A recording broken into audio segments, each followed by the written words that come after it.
चौधरी साहब की बेटी कमल के लिए एक बैंक मैनेजर का रिश्ता आया। लड़का चूंकि पढ़ा लिखा था, चौधरी को पसंद आया और उसने रिश्ते के लिए हाँ कर दी। कमल के भाइयों ने बाहम मीटिंग की और कहा कि अगर ये रिश्ता हो गया तो हमारी जायदाद में से 100 एकड़ तो कम हो जाएगी, क्योंकि अब्बा अपनी बेटी को जायदाद में हिस्सा तो ज़रूर देंगे। उन्होंने एक किराए के कातिल के ज़रिए बैंक मैनेजर को मारने का मंसूबा बनाया। किराए के कातिल ने वादा किया कि शादी से पहले इस आदमी को मैं मार दूंगा। शादी से 10 दिन पहले मैनेजर साहब जामे मस्जिद में नमाज अदा करने के लिए गया तो कातिल फ़कीर का भेष बदल कर मस्जिद के दरवाजे पर बैठ गया और फिर चौधरी इरशाद अपने छोटे भाई चौधरी फारूक और अपने चंद साथियों के साथ डेरे पर बैठा था। जब शीदा एक कुत्ते को लिए इनके करीब आया, उसी वक्त एक बूढ़ा शख्स जो फटे पुराने लिबास में हाथ जोड़े चौधरी इरशाद के करीब आया तो वो पीछे मुड़ा। उसने गुस्से से उसे पूछा, हाँ तो बता क्या मांग रही है। चौधरी इरशाद ने शीदे से पूछा, 2 लाख मांग रहा है चौधरी साहब, मगर मेरा ख्याल है 1.5 में सौदा हो जाएगा। शीदे ने कहा, ठीक है ठीक है। वो कुछ देर सोचता रहा, फिर बोला, सुन शीदे, इसकी तैयारी तेरे ज़िम्मे होगी। इस बार हमारी हार नहीं होनी चाहिए। खुराक आपकी, मेहनत मेरी, फिर कैसे हारेगा। नस्लदार कुत्ता है चौधरी साहब। शीदे ने आजिज़ी से कहा, क्या ख्याल है छोटे। उसने छोटे भाई फारूक की तरफ देखा। लगता तो ठीक है भाई, मेरा ख्याल है ये आपको पसंद आ गया है। ऐसा कर शीदे, अगर वो 1.5 में ना माने तो कुछ ऊपर दे देना, मगर सौदा आज ही कर लेना। शीदे ने सर हिलाया। बूढ़ा जो पास ही खड़ा था वो दोबारा चौधरी इरशाद के करीब आया। इसका क्या मसला है। इरशाद ने कड़े तेवरों से एक मुलाजिम से पूछा, इसकी बेटी बीमार है, सरकार कुछ पैसे लेने आया है। मुलाजिम ने कहा, मुंशी बाबा जान के साथ शहर गया हुआ है, बग़ैर खाते में इंदराज किए कैसे दे दें इसे पैसे। चल भी पीछे हट, आज तुझे पैसे नहीं मिल सकते। सुना नहीं मुंशी शहर गया हुआ है। मुलाजिम ने बूढ़े को गिरबान से पकड़कर घसीटा और पीछे धकेल दिया। निक्के, एक तो ये कमी हमें सांस लेने नहीं देते, जहाँ भी देखो मुंह उठाए और झोली फैलाए चले आते हैं। इरशाद ने नागवारी से कहा, आपके मज़ार हैं चौधरी साहब, आपके पास नहीं आएंगे तो और कहाँ जाएंगे। बूढ़ा रिंधी हुई आवाज़ में बोला, जा जा यहाँ से, जान छोड़ हमारी। उसने मुलाजिम से कहा, लेकर जा उसे। फ़ारूक ने एक मुलाजिम को इशारा किया। मुलाजिम इसके करीब गया और कहा, सुना नहीं चौधरी साहब क्या कह रहे हैं। कमले बड़े लोगों के बड़े खर्चे होते हैं, मुंशी आ जाएगा तो मिल जाएंगे पैसे, आ मेरे साथ। वो इसका हाथ पकड़कर घसीटता हुआ अपने साथ ले गया। इरशाद जो कुत्ते को प्यार भरी नज़रों से देख रहा था, उसके करीब ज़मीन पर बैठ गया और कहने लगा, देख शीदे, इसकी तैयारी बहुत अच्छी होनी चाहिए, समझ गया ना तू। आपका हुक्म सर आंखों पर चौधरी साहब। शीदे ने कहा, चल अब ले जाओ उसे। शीदे ने जंजीर खींची और उसे लेकर चला गया। इरशाद दूर तक उसे जाते देखता रहा। 2-3 दिन गुजरे थे जब बड़े चौधरी साहब इससे पैर हवेली पहुंचे। ड्राइवर ने गाड़ी का दरवाज़ा खोला। तकरीबन 65 साल चौधरी कमरान ने, जो सफ़ेद बराक और शलवार कमीज़ और बड़ी से ऊंचे शिमले वाली पगड़ी बांधे ज़मीन पर इस तरह कदम रखा कि इनका क्रोफर ही निराला था। 50 साल दुबला पतला इसका पुर्तिला मुंशी भी इसकी पिछली सीट से उतरा और इनके करीब आकर खड़ा हो गया। ज़मीन के कागजात वाला बैग संभाल लिया मुंशी। चौधरी कमरान ने कहा, जी चौधरी साहब, ये रहा बैग। उसने हाथ में थामा ब्रीफ केस दिखाते हुए कहा। वो जैसे ही मेहमान खाने में दाखिल हुए, दोनों बेटे लपक कर इनके करीब आ गए। अस्सलाम वालेकुम बाबा जान। इरशाद इनसे बगलगीर होता हुआ बोला, वालेकुम सलाम, सब खैरियत है ना। चौधरी कमरान इन दोनों से मिलकर सोफे पर बैठते हुए बोले, यहाँ सब खैरियत है, हम तो आपकी तरफ से फ़िक्रमंद थे। 1 हफ़्ता हो गया आपके शहर गए हुए, कुछ खैर खबर ही नहीं थी। इरशाद ने कहा, 2 दिन से आपका फ़ोन भी नहीं मिल रहा था। फ़ारूक ने कहा, तुम दोनों के लिए तो शहर गया था, कचहरी के मामलात आसान नहीं होते। मैंने तमाम जागीर और ज़मीनें तकसीम कर दी हैं। फिर कुछ देर ठहर कर उन्होंने कहा, तुम लोग अपनी मर्ज़ी से अपने बहन का हिस्सा उसे दे देते तो अच्छा होता। बाबा जान, ये हमारी रिवायत के ख़िलाफ़ है। औरतों को जायदाद में से हिस्सा नहीं दिया जाता। गड़े मुर्दे उखाड़ने की ज़रूरत नहीं। वो बातें कर ही रही थे कि वही बूढ़ा अंदर दाखिल हुआ और चौधरी कमरान की तरफ बढ़ा। ओए तू फिर आ गया, साथ तो लेने दे बाबा जान को। करीम शीदे कहाँ मर गए, सारे निकालो इससे यहाँ से। किसने इसे अंदर आने दिया। इरशाद फुर्ती से उठकर बूढ़े के करीब गया। मेरी बात तो सुनो चौधरी, मुझे बड़े चौधरी साहब से बात करने दो। वो हकलाता हुआ बोला, सुनते हैं, अभी सुनती हैं, कह दिया ना कुछ करती हैं, उधर बैठो जाकर। उसने दीवार की तरफ इशारा किया। बूढ़ा मायूसी से सर झुकाए दीवार के सहारे टेक लगा कर बैठ गया। चिमट ही जाते हैं जान को। वो बड़बड़ाता हुआ बड़े चौधरी साहब की तरफ बढ़ते हुए बोला, उसी वक्त अचानक हवेली के अंदर से चीखने चिल्लाने की आवाज़ें बुलंद होने लगी। अल्लाह खैर करे, चौधरी कमरान मुस्तरब अंदाज में खड़े हो गए। वहाँ मौजूद सब अफराद हक्का बक्का थे। हवेली के अंदर से एक मुलाजमा दौड़ती आई। इसकी सांसें धुकनी की तरह चल रही थीं और अल्फाज सही तरीके से इसके मुंह से नहीं निकल रहे थे। वो पूरे वजूद से कांप रही थी। बड़े चौधरी साहब, वहाँ हवेली में सुंबल बीबी को क्या हुआ? सुंबल को। वो तेजी से अंदर भागे। इनके पीछे इरशाद और फारूक भी मुतहिश अंदाज में लपके। जो वो हवेली की सिमत बढ़ रहे थे, जो वो हवेली की तरफ बढ़ रहे थे, चीखों पुकार रहा बका की सदाएं बुलंद होती जा रही थी। वो जैसी सहन में पहुंचे, वहाँ एक जानब हवेली की औरतें और मुलाजमीन का झमकटा नजर आया। वो तेजी से वहाँ पहुंचे तो देखा कि इनकी बेटी सुंबल जमीन पर पड़ी थी, इस तरह कि उसके आसपास खून का छोटा सा तालाब बन गया था। क्या हुआ मेरी सुंबल को? वो परेशान होकर वहीं गिरने वाले थे कि इरशाद ने उन्हें संभाल लिया। फारूक सुंबल के करीब बैठ कर उसे हिलाया जुलाया और उसकी नब्ज चेक की, मगर वहाँ ज़िंदगी की कोई उम्मीद नहीं थी। सुंबल मर चुकी थी। सुंबल चली गई भाई, सुंबल मर गई। सारे झगड़े ख़त्म हो गए। सुंबल की लाश के पास बैठी एक अधेड़ उम्र औरत चौधरी कमरान की तरफ देख कर चिल्लाती थी। वो सारा मामला समझ गया। उसका दिल खून की आंसू रो रहा था। सुंबल इसकी वाहिद बेटी थी। उसने छत से कूद कर जान दे दी। सारे झगड़े मुक गए। हाय मेरी बच्ची, तूने ये क्या किया? बूढ़ी औरत दोबारा वैन करने लगी। वो ज़ारो कतार रो रही थी। दीगर औरतें भी ओह बका कर रही थीं। इरशाद और फारूक को जैसे सांप सूंघ गया था। वो दोनों सख्ते के आलम में थे। फिर इरशाद ने चूं कर बूढ़ी औरत से कहा, ऐसी बात न कर फूफी, वो गलती से गिरी होगी। वो गलती से नहीं गिरी। चौधरी कमरान ने गंभीर मगर धीमे लहजे में आंसू पूंछते हुए कहा। ज़रा सी देर में पूरी हवेली आहों और सिसकियों में डूब गई और आन की आन में यह खबर पूरे गांव में फैल गई कि चौधरी कमरान की बेटी और चौधरी इरशाद फारूक की इकलौती बहन हवेली की छत से गिरकर मर गई। रात गए तक इसी आहों और सिसकियों के साथ सुपुर्द खाक कर दिया गया। तदफीन के मौके पर सुंबल का शोर, इसकी सास और इसका 1.5 साला बेटा भी मौजूद था। इसकी जवान साला मौत पर हर आंख अश्कबार थी। रात का वो ना जाने कौन सा पैर था जब चौधरी कमरान गाँव के सिवात थाने में आया था। एक हवलदार वहाँ मौजूद था जो ज़मीन पर चादर बिछाए सो रहा था। चौधरी झुककर उसे जगाने के लिए इसका कंधा हिलाया। कौन कौन है? रात के इस पैर। वो हड़बड़ाकर उठ बैठा। मैं हूँ चौधरी कमरान। ओ चौधरी साहब आप? वो फुर्ती से उठ खड़ा हुआ। आइए आइए सरकार। हवलदार ने इन्हें कुर्सी पेश की। बैठिए, सब खैरियत तो है ना? थानेदार कहाँ है? चौधरी साहब ने मुबीर लहजे में कहा, वो जी, वो तो इसी वक्त अपने क्वार्टर में है। मैं अभी इन्हें बुलवाता हूँ। अल्लाह दाद, ओए अल्लाह दाद। उसने किसी को आवाज़ दी। आया जी। दूर कहीं से किसी की नींद में डूबी हुई आवाज़ आई। छेती जा थानेदार साहब को बता, चौधरी कमरान आए हैं। उसने बुलंद आवाज़ से कहा। आप बैठे ना चौधरी साहब। हवलदार की आवाज़ उनके संवाद तक पहुंची ही नहीं थी। वो तो दूर कहीं अपने ख्यालों में खोए हुए थे। चौधरी साहब, इस बार उसने तेज़ आवाज़ मुझसे पुकारा तो वो चूके थे। आप बैठे, मैं थानेदार साहब को खुद बुला कर लाता हूँ। ये कहकर वो चला गया। चौधरी किसी हारे हुए जवान की तरह कुर्सी पर बैठा था और अपना सर सामने मेज़ पर टिका दिया। चौधरी साहब, आप इतनी रात गए और आपने खुद आने की जहमत क्यों की? कोई बंदा भेज दिया होता, मैं हाजिर हो जाता। थानेदार ने कहा और तेज़ी से चौधरी के मुकाबले कुर्सी पर बैठ गया। चौधरी यूं ही मेज़ पर सर टिकाए बैठा रहा। चौधरी साहब, सब खैरियत तो है ना? उसने फ़िक्रमंदी से कहा। तो चौधरी कमरान ने सर उठाकर उसे खाली खाली नज़रों से देखा। सवालात न कर, FIR काट। कत्ल की। मगर किसके खिलाफ और किसके कत्ल की? थानेदार हैरानगी से बोला। तू लिख, मैं तुझे बताता हूँ कातिल कौन है। मैं समझ ना पाया चौधरी साहब, आप क्या कहना चाहते हैं? वो हैरान रह गया था। आप ज़रा मुझे तफसील से बताएं। कागज़ कलम उठा। चौधरी साहब की आवाज़ उसे कहीं दूर से आती हुई महसूस हुई थी। उसने रोज़नामचा खोला। जी फरमाइए, थानेदार ने कहा। थानेदार, ये कहानी 20 साल पुरानी है, जब मैं दौलत और जवानी के नशे में मस्त था। चौधरी कमरान उन दिनों 24 साल का गबरू जवान था और मेरी छोटी बहन कमल 18 साल की थी। दौलत के रेल फेल ने मुझे बेपरवाह और ऐश बना दिया था। मैं तमाम वक्त अपने आवारा दोस्तों के साथ मौज मस्ती में गुजारता था। उस दिन शाम ढले जब मैं हवेली पहुंचा तो मेहमान खान में पड़ोसी गांव के मलिक खादिम के माँ को अपने वालिद से गुफ्तगू करते पाया। अस्सलाम वालेकुम कहता वो कमरे में दाखिल हो गया। वालेकुम सलाम। इसके वालिद और खादिम की माँ बैक वक्त बोले। मैं वालिद साहब के करीब कुर्सी पर बैठ गया। इनके दरमियान गुफ्तगू का सिलसिला फिर छिड़ गया जो मेरी आमद से मुनक़ता हो गया था। बस चौधरी साहब, हमें तो आपकी बेटी चाहिए और कुछ नहीं। एक ही तो मेरा बेटा है खादम, और अल्लाह का दिया हमारे पास बहुत कुछ है। बेटा पहले बैंक में जॉब करता था, वो एक बैंक मैनेजर था। अपना कारोबार शुरू हुआ तो उसने वो जॉब छोड़ दी। चौधरी साहब मुस्कुराए थे। मैं जानता हूँ बहन, आप लोग जद्दी पुश्ती रईस हैं, मगर हम अपनी बेटी को खाली हाथ तो रुखसत नहीं करेंगे ना। जो इसका हक है उसे दिया जाएगा। इसके हिस्से के जायदाद और ज़मीन इसको मिलेंगी। दो ही तो मेरे बच्चे हैं, کمران اور کنول، ساری جائیداد ان دونوں کی تو ہے۔ جائیداد کی تقسیم کا سن کر مجھے اچنبھا ہوا۔ یہ تو میں نے سوچا ہی نہیں تھا کہ بہن کی شادی ہوگی تو اپنے حصے کی جائیداد بھی لے جائے گی۔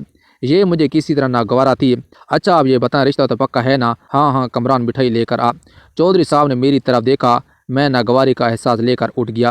بے حد خوبصورت میری بہن کمل کا رشتہ گبرو جوان ملک خادم سے پکا ہو گیا تھا۔ حویلی میں شادی کی تیاریاں جاری تھی، مگر مجھے ان تیاروں سے کوئی سروکار نہیں تھا۔ مجھے تو کسی لمحے چین نہیں آ رہا تھا۔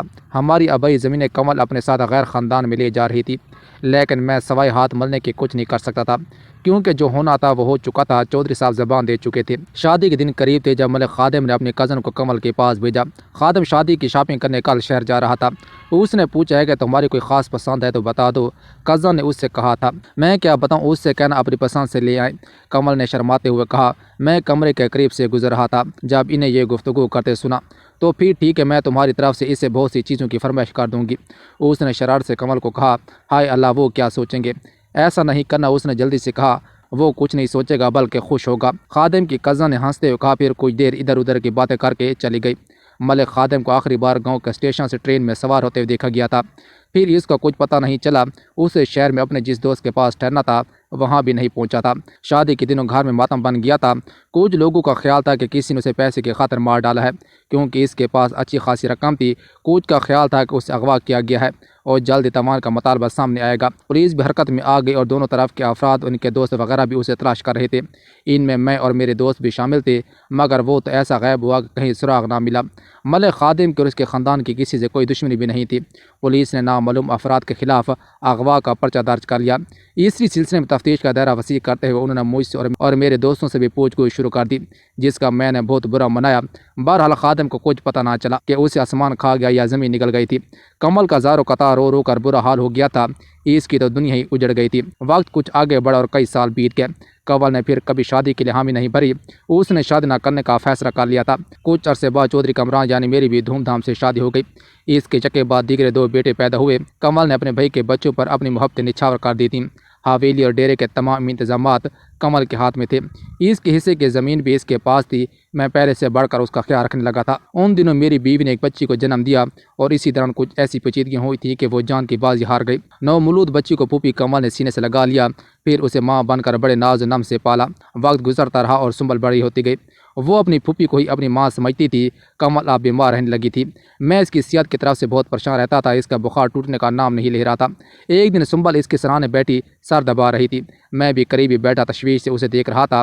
شہر چلنے کی تیاری کرو، میں نے بہن سے کہا۔ نہیں، مجھے شہر نہیں جانا، کنول نے نحیف آواز میں کہا۔ بس زیادہ بات نہ کرو، ہمیں تسلی کرنے دو۔ سنبل بیٹا اپنی پھوپھی کو تیار کرو، ہم انہیں ابھی شہر کے بڑے ہسپتال لے کر جائیں گے۔ یہ کہتا ہوا میں اٹھ کر وہاں سے چلا گیا۔ میری دونوں بوہیں اس بات پر بہت ناراض رہتی تھی کہ حویلی اور ڈیرے وغیرہ کے تمام انتظامات میری بہن کے ہاتھ میں تھے، اس لیے وہ پھوپھی کو دشمن سمجھتی تھی۔ بہرحال میں کنول اور سنبل کو لے کر شہر کے ایک بڑے اور مشہور ہسپتال لے کر آیا، جہاں کنول کا علاج شروع ہو گیا۔ ایک رات ڈاکٹر نے سنبل سے کہا، میں کچھ میڈیسن لے کر دے رہی ہوں، یہ منگوا لیں۔ ملازم کھانا کھانے گئے تھے، میں لے کر آتی ہوں۔ اس نے نسخہ ڈاکٹر کا ہاتھ سے لیتے ہوئے کہا۔ نہیں سنبل، تو اکیلی نہ جا، شیدہ آ جائے گا تو منگوا لیں گے، پھپھو نے جلدی سے کہا۔ میں بس یوں گئی اور یوں آئی، پھوپھی دوائیوں کا اسٹور ہسپتال کے اندر ہی ہے، اچھا دھیان سے جانا اور جلدی آنا، کنول نے کہا۔ وہ تیزی سے باہر نکل گئی۔ سنبل اسٹور سے دوائیاں خرید رہی تھی جب اس کی نظر اس کے گاؤں کے ایک نوجوان پر پڑی جو اس سے حیرت سے دیکھ رہا تھا۔ وہ دوائیاں لے کر تیزی سے مڑی کہ اچانک اس سے اپنے پیچھے کسی کی آواز سنائی دی۔ سنیے، وہ رکی اور پلٹ کر دیکھ کر کہا۔ وہی نوجوان کھڑا تھا۔ آپ سنبل بیوی ہیں نا، چودھری صاحب کی بیٹی؟ وہ ہچکچاتے ہوئے بولا۔ سنبل نے اس بات میں سر ہلائے اور آگے قدم بڑھا دیے۔ وہ تیزی سے اس کے قریب آئے اور اس کے ساتھ ساتھ چلنے لگا۔ سب خیر تو ہے؟ کون بیمار ہے؟ پھوپھی کی طبیعت ٹھیک نہیں۔ او ہو، کون سی وارڈ میں ہے؟ پرائیویٹ روم نمبر 5، میری امی بھی ایڈمٹ ہیں، میں کسی وقت آؤں گا آپ کی پھوپھو کو دیکھنے، اس نے کہا۔ سنبل نے سر اٹھا کر اس خوبرو نوجوان کو دیکھا، پھر سر جھکائے آگے بڑھ گئی۔ وہ دور تک اس حسین سنبل کو دیکھتا رہا۔ مجھے کچھ اہم معاملے نپٹانے تھے، اس لیے بہن کے پاس سنبل اور 2 ملازم کو چھوڑ کر گاؤں چلا گیا۔ حویلی میں بیٹے اور بوئیں خوش گپیوں میں مشغول تھیں۔ جب میں وہاں پہنچا تو تم لوگ اپنے پھپھو کے پاس شہر چلے جاؤ، وہاں سنبل اکیلی ہے۔ اکیلی کہاں ہے، بابا ملازم ہے نا ان کے ساتھ، پھر ان کا علاج بھی طویل ہے، ہم سب کام دھندے چھوڑ کر وہاں کیسے رہ سکتے ہیں؟ تمہاری بیویاں تو جا سکتی ہیں، بابا یہاں حویلی اور ڈیرے کا انتظام کون سنبھالے گا؟ बड़ी बहू ने कहा था। और छोटे छोटे बच्चों को छोड़कर हम कैसे जाएं? छोटी बहू ने कहा, इन्हें लेकर तो नहीं जा सकते। हाँ भाई साहब को अपने बच्चे प्यारे होते हैं। उन्होंने अपनी मजबूरियां बता दी थी। मैं दुखी दिल से उठ गया। सुंबल को अस्पताल में एडमिट हुए 2 हफ्ते हो गए थे। अहमद और इसकी माँ ने इन दोनों का बहुत ख्याल रखा और बहुत काम आए थे। मैंने भी इत्मीनान का सांस लिया था। सुंबल फूफी के पाँव दबाने लगे, सदा खुश रहो, अल्लाह नसीब सुने करे। फूफी ने उसे दवाएं दी थी। उसी वक्त दरवाजे पर दस्तक हुई। सुंबल ने जाकर दरवाज़ा खोला तो सामने अहमद और इसकी माँ खड़े थे। वो दोनों आ गए। कैसी तबीयत है अब आपकी? अहमद की माँ ने कमल से पूछा। शुक्र अल्लाह का, काफ़ी बेहतर है। सुंबल और अहमद कुछ फासले पर बैठे इधर उधर की बातें कर रहे थे, जबकि दोनों खवातीन ना जाने क्या खुसर पुसर कर रही थी। अहमद की माँ ने सुंबल के लिए अपनी पसंदीदगी ज़ाहिर की तो ये सुनकर सुंबल सोच में पड़ गई। उसने फ़िलहाल ये कहकर टाल दिया कि वो भाई से बात करेगी। अहमद मुअज़्ज़ज़ घराने का चश्म चिराग और खाते पीते कारोबारी लोग थे, मगर हमारे टक्कर के नहीं थे। कमल सेहतमंद होकर हवेली आ गई और मेरे कान में इस रिश्ते की बात डाल दी गई। कुछ अरसा गुजरा था जब अहमद की माँ हवेली आई। कमल और मैंने इसका इस्तकबाल बड़ी गर्मजोशी से किया। आपके बेटे ने जो खिदमत मेरी बहन की है वो मैं नहीं भूल सकता। ये आप कैसी बातें कर रही हैं? उसने सिर्फ अपना फ़र्ज़ अदा किया है। हम इस ताल्लुक़ को रिश्ते में बदलने के लिए आपके दर पर आए हैं। मेरा मतलब है अहमद को अपना बेटा बनाएं। उन्होंने अपना मुद्दा बयान किया तो चौधरी कामरान ने संभल कर कहा, मैं अपने बेटों से मशवरा करूंगा। अगर वो राज़ी हुए तो मुझे इस रिश्ते पर कोई एतराज़ नहीं। अहमद बड़ा नेक बच्चा है। कमल इन्हें चाय पेश करते हुए कहा। फिर कुछ देर इधर उधर की बातें करके वो कहने लगी, हम आपकी हाँ का इंतज़ार करेंगे, आप इजाज़त दीजिए। ये कहकर वो उठ गईं। ना बाबा जान, ना वो लोग हमारी ज़ात के हैं और ना हमारे जोड़ के। हम अपनी बहन की शादी इससे नहीं होने देंगे। हम तो कुत्ता भी नस्ल देकर ख़रीदते हैं और मुझे तो ये लालची लोग मालूम होते हैं। उसने अपने बेटों से मशवरा किया तो चौधरी इरशाद ने जवाब दिया था, अहमद बहुत शरीफ और नेक लड़का है और वो घराना इतना गया गुजरा भी नहीं। इन्हें दौलत का कोई लालच नहीं। मैंने इरशाद फ़ारूक से कहा, बाबा जान आप बहुत सादा हैं। ये देखें कि चंद दिनों में वह इतना मुतासिर हुए कि रिश्ते के लिए घर पहुंच गए। इनकी नज़र हमारी ज़मीनों पर है। ओ बदनसीबो, इतनी बड़ी जायदाद में से कोई तुम्हारी बहन ले जाएगी तो क्या क़यामत आ जाएगी? मैंने दुखी लहजे में कहा, बाबा जान अगर जायदाद इसी तरह तकसीम करते रहे तो तीसरी पीढ़ी तक एक कनाल भी नहीं बचेगी। छोटा बेटा बोला था, क्यों लड़ रही हो तुम लोग? फूफी कमल कमरे में दाखिल होते हुए बोले, किस बात का झगड़ा है? ज़मीन और जायदाद इनके लिए सब कुछ, बहन से इन्हें कोई मोहब्बत नहीं। मैंने गुस्से से कहा, आप फिक्र न करें भाई, मुझे मालूम है वो लोग लालची नहीं और ना ही सुंबल का ज़मीन का कोई ऐसा टुकड़ा चाहिए जिस पर नफ़रत के फसल उगती हो। मैं तुम लोगों को एक मशवरा देना चाहती हूँ, जायदाद को मसला ना बनाओ, बस इसी शादी पर सब राज़ी हो जाओ। सुंबल की शादी ना रोको। फिर तो झगड़ा ही मुक गया। फूफी इरशाद खुश होते हुए बोला, शादी की तैयारियां करो बाबा। सुंबल बहुत खुश थी। शादी के बाद 1 साल तो बहुत हंसी खुशी गुजरा। वो एक बेटी की माँ बन गई। फिर ना जाने क्या हुआ कि अहमद को कारोबार में ज़बरदस्त खसारा हो गया। उसे संभाला देने के लिए सरमाए की ज़रूरत थी जो इसके पास नहीं था। वो दोनों बहुत परेशान थे। कारोबार ख़त्म हो गया तो हम तबाह हो जाएंगे। तुम कहीं से रकम का इंतज़ाम करो। अहमद की माँ ने कहा, कहाँ से इंतज़ाम करो? मेरे पास कोई अलादीन का चिराग है। अहमद ने झुंझला कर कहा था, अपनी अक्ल इस्तेमाल करो। अगर बहू चाहे तो ये मसला मिनटों में हल हो सकता है। वो कैसे? सुंबल और अहमद बैक वक्त बोले थे। वो ऐसे कि बहू अपने बाप और भाइयों के पास जाकर ज़मीन में से अपना हिस्सा ले आए। इसकी कीमत इतनी तो होगी कि तुम अपना कारोबार संभाल सको। हाँ भाई जान, ये हो सकता है। अहमद की बहन ने कहा था। नहीं, ये मैं नहीं कर सकती। सुंबल ने कहा, क्यों नहीं कर सकती भाभी? नांद ने तेज़ी से कहा, आपके हिस्से की जायदाद आपके भाइयों के कब्ज़े में है और आप आराम से बैठी हैं। ये मौका ऐसा है कि आपको अपने शौहर और बेटे के बारे में सोचना चाहिए। मैं आप लोगों को क्या बताऊं? सुंबल ने बेचारगी से कहा था। हाँ हाँ बताना, क्या मजबूरी है? उसकी सास ने कहा, शादी के मौके पर भाइयों ने यह बता दिया था कि वो मेरा हिस्सा मुझे नहीं देंगे। इस शर्त पर वो राज़ी हुए थे। इनके कहने से क्या होता है? वो तुम्हें तुम्हारे हक़ से महरूम नहीं कर सकते। देखो सुंबल, इंसान को अपना हक़ किसी कीमत पर नहीं छोड़ना चाहिए। तुम अभी वहाँ जाओ और अपने हिस्से का मुतालबा करो। इसके महबूब शोर की नज़रें बदली हुई थीं। वो हैरान से ताक रही थी। वो जानती थी कि भाई इसकी बात कभी नहीं मानेंगे। बहरहाल वो हवेली आ गई और जब उसने अपने ससुराल वालों का मुतालबा मुझसे बयान किया तो मैं अपने बेटों के पास आया। ये क्या कह रहे हैं वो लोग? ऐसा सबक दूंगा कि सारी ज़िंदगी याद रखेंगे। चौधरी इरशाद ये सब सुनते ही हत्थे से अखड़ गया। हमने इन्हें बेटी दी और बेटी का सर इसके ससुराल के सामने झुकना नहीं चाहिए। मैंने बेटियों को समझाने की कोशिश की, हम अपना सर इनके सामने नहीं झुकाएंगे और अपनी जायदाद का एक टुकड़ा भी नहीं देंगे। मैंने पहले ही कहा था कि ये लालची लोग हैं। इरशाद, जायदाद की खातिर अपने बहन का घर मत उजाड़ो। थोड़ी सी ज़मीन इसके हिस्से की चली जाएगी तो कोई क़यामत नहीं आ जाएगी। मैंने गुस्से से बोला था, मेरा मुंह ना खुलवाना बाबा, आपने भी तो अपने बहन के साथ इंसाफ नहीं किया। बेचारी आज तक हमारी बेटी है। इसके हिस्से की जायदाद आप हड़प कर चुके हैं। कभी आपका दिल तो नहीं पिसा इसके लिए? मैं ये सुनते गुस्से से कांपने लगा। میں تم سب کو آگ کر دوں گا اور اپنی بیٹی کا حق اس سے ضرور دوں گا۔ میں نے چلاتے ہوئے کہا، کسی بھول میں نہ رہنا بابا، اگر آپ نے ایسا کیا تو ہم عدالت میں جائیں گے۔ بھائی ٹھیک کہہ رہی ہیں بابا جان، فاروق نے کہا اور وہاں سے چلا گیا۔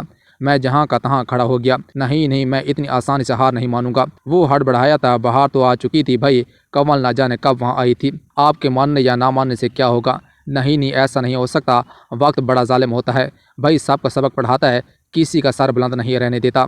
میں اتنا کمزور نہیں ہوا کہ میرے بیٹے میرے مد مقابل کھڑے ہو جائیں۔ کمزور تو میں تھی بھائی، ہمارے والد تھے، ہمیں سب پتہ تھا۔ تمہیں کیا پتہ تھا؟ میں اچھمبے سے بولا، یہی کہ احمد کے غائب ہونے میں کس کا ہاتھ تھا؟ میرے اوپر کا سانس اوپر اور نیچے کا نیچے رہ گیا۔ کیا تمہیں مجھ پر شک تھا؟ مجھے تو کیا بابا کو بھی شک نہیں، پورا یقین تھا، مگر نہ وہ اپنا بیٹا کھونا چاہتے تھے اور نہ میں اپنا بھائی۔ وہ کرایہ کا قاتل جو آپ نے احمد کو مارنے کے لیے بھیجا تھا، اس نے خودکشی کی، اور خودکشی کرنے سے پہلے اس نے اپنے گناہ کا اعتراف کیا۔